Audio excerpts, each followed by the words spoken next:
Македонската фудбалска репрезентација полека се подготвува за новоформираното надпреварување на УЕФА Лигата на нациите.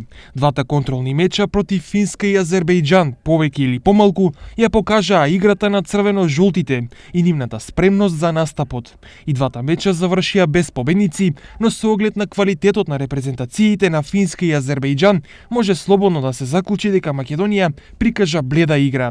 Меѓу прескокнатите играчи кои се докажале во своите клубови е и поранешниот голман на Штипска Брегалница Филип Гачевски.